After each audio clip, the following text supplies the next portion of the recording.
Yes, Catherine?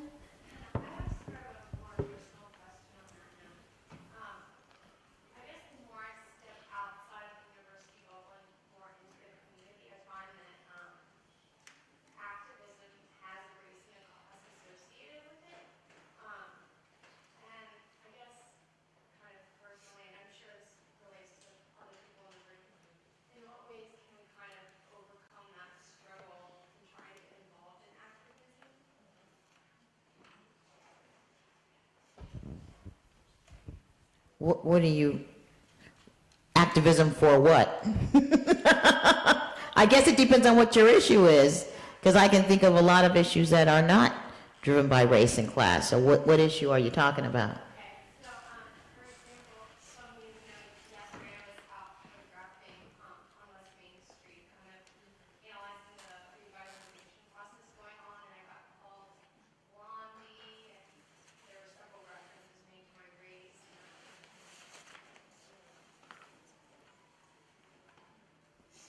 Because you were. Do you think that doesn't happen to black? I mean, Stephanie got called a nigger for being in the Lucky Seven. I mean, and?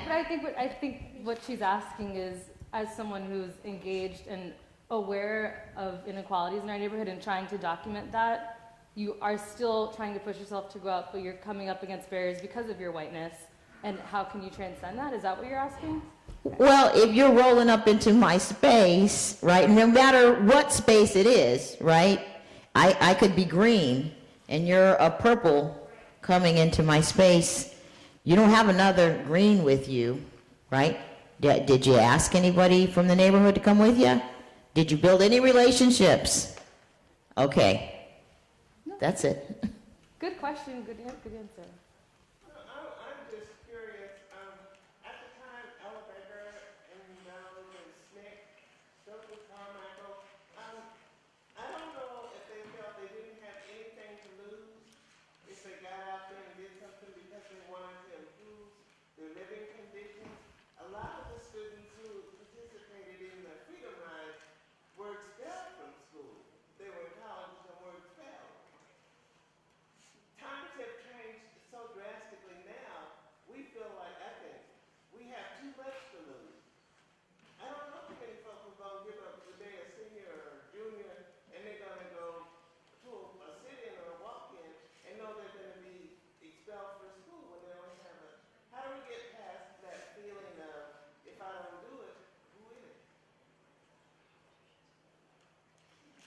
That's a good question. I don't know that feeling.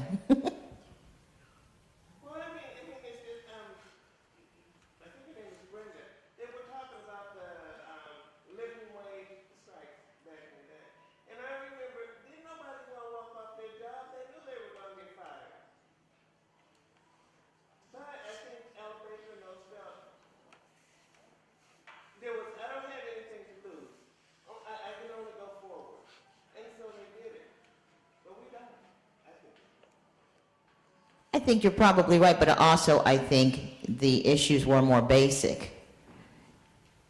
They were more basic. You're talking about very personal freedom to move about. You know, can someone tell you that you can't go see your grandma in Alabama when she dies? You know, I think the stakes were higher then because we have more freedoms now. I mean, that's the reality.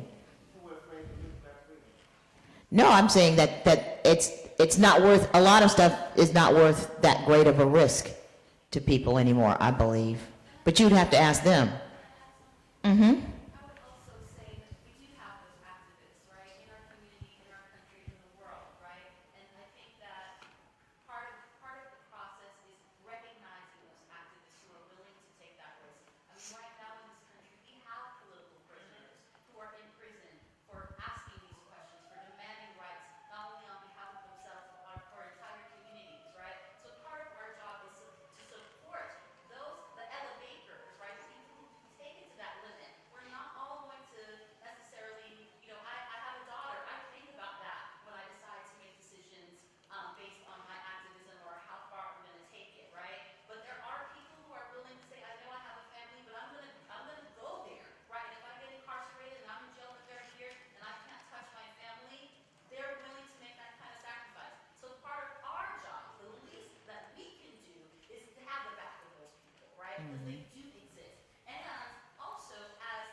Thank you.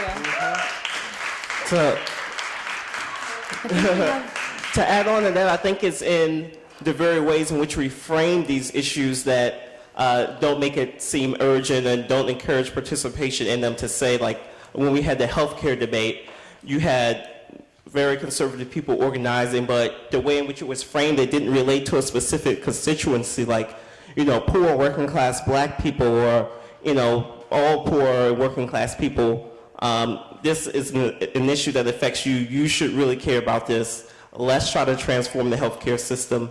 And that just didn't happen. But if it did, you know, we could have seen more progressive organizing in support of healthcare reform, in support of all sorts of movements. But when you just frame it generally, this is helpful, this is for the community, but which segments of the community I think we have to get to.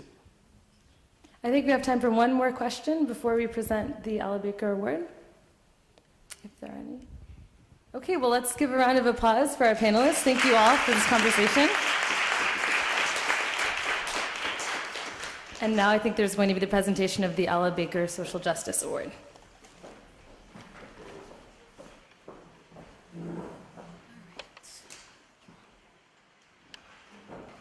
All right, thank you everyone for being here, for sticking it out. We are, and thank you again to our panelists. I really appreciate all your words and wisdoms and stories. And I will be brief. We wanted, in coming together to organize this day, one of the things that was, you know, first on the agenda was how we can personalize the legacy of Ella Baker. And one of the ways in which we wanted to do that as a community, as a collective of graduate students, was to recognize the activism that we do have in happening here on grounds at the university, and also in the larger community that is Virginia. We wanted to celebrate and reaffirm activism in our communities. So with that said, we wanted to give some kind of award, though it be modest, to a student-led initiative that that really sort of embodies the legacy and teachings of Ella Baker.